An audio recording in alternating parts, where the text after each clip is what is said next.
صلی علی محمد وعلی محمد۔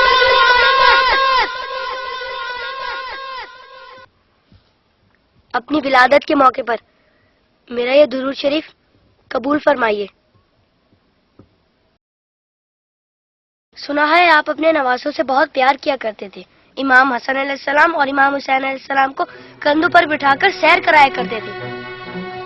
آپ امام حسین علیہ السلام کے گلے کے بوسے لیا کرتے تھے اور روتے تھے۔ آپ کو پہلے سے علم تھا نا کہ امام حسین علیہ السلام کے گلے کو کاٹا جائے گا؟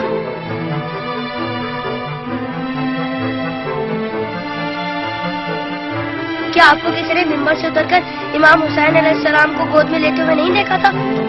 آپ نے تو خطبے کے بیچ میں انہیں گود میں لے کر کہا تھا، اسے پہچان لو، یہ حسین ہے، اسے کبھی تکلیف مت دینا، اس کی ہمیشہ مدد کرنا۔ جس نے حسین سے محبت کی اس نے مجھ سے محبت کی۔ کیا یہ سب کسی نے نہیں سنا ہوگا؟ ساقی کوثر نے جب ننھے علی اصغر کے لیے پانی کا سوال کیا تو یزیدی لشکر میں سے کسی نے بھی انہیں پانی نہیں دیا۔ یا رسول اللہ، آپ کی خاطر بھی نہیں دیا انہیں؟ اور 6 ماہ کا بچہ کتنا پانی پی لیتا؟ چند قطرے۔ حرملا نے 3 منہ والا ایسا تیر چلایا جس نے شہزادہ علی اصغر کو ایک کان سے لے کر دوسرے تک ذبح کر دیا۔ تیر کتنا بڑا تھا آپ کو تو پتہ ہی ہوگا۔ تیر لگنے پر شہزادہ علی اصغر روئے ہوں گے۔ کٹے ہوئے گلے کو دیکھ کر مولا حسین بھی روئے ہوں گے۔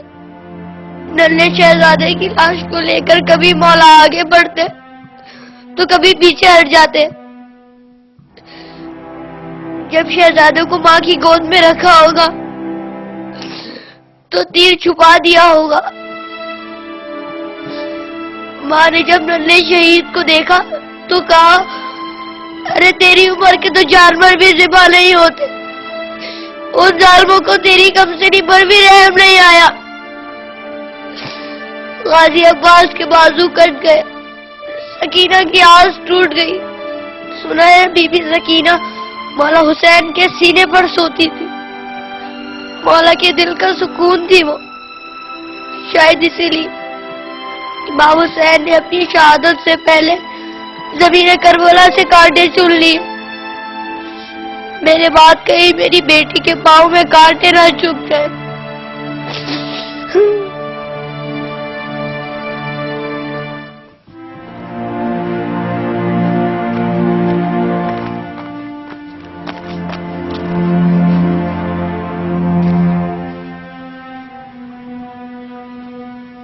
مولا حسین جب قاسم کی لاش لینے میدان میں گئے تو 3 دفعہ پکارا، تینوں ہی دفعہ جواب نہیں آیا۔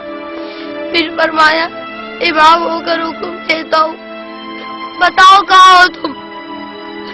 تو مشرق سے آواز آئی چچا، مغرب سے آواز آئی چچا، چاروں طرف سے آواز آئی چچا، کہیں سے بازو اٹھا تو کہیں سے ڈانٹ۔ مولا حسین نے قاسم کے ٹکڑوں کو اکٹھا کیا اور گٹڑی بنائے اور کہا، حسین غریب ہو گیا۔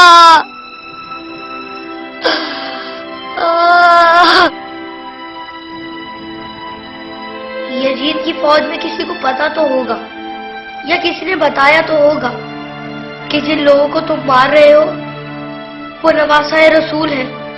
مولا حسین نے بلند آواز میں کہا تھا، میں نواسۂ رسول ہوں، کوئی میری مدد کرنے والا ہے؟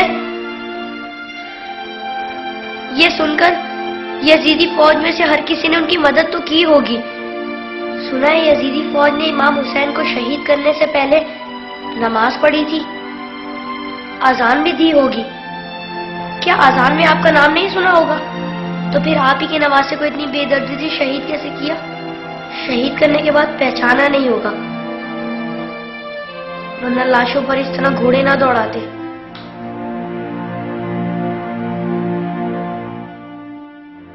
عمر سعد کے بعد شمر نے آ کے کہا، میرے حصے کا سر کہاں ہے؟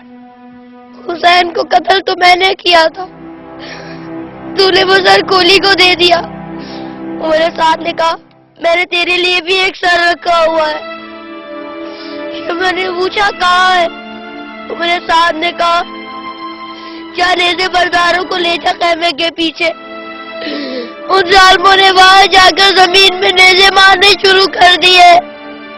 ایک نیزہ ایسا زمین میں گیا کہ ساتھ علی اصغر کو لے آیا. سب شہیدوں کے سر نیزے پر گئے. علی اصغر کا بدن نیزے پر گیا.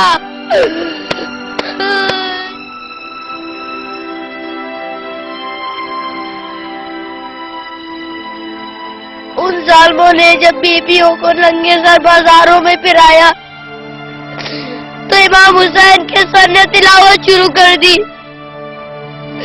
جیسے کہہ رہے ہو اے لوگوں بیویوں کی طرف مت دیکھو, یہ دیکھو کہ ایک کٹا ہوا سر قرآن کی تلاوت کر رہا ہے.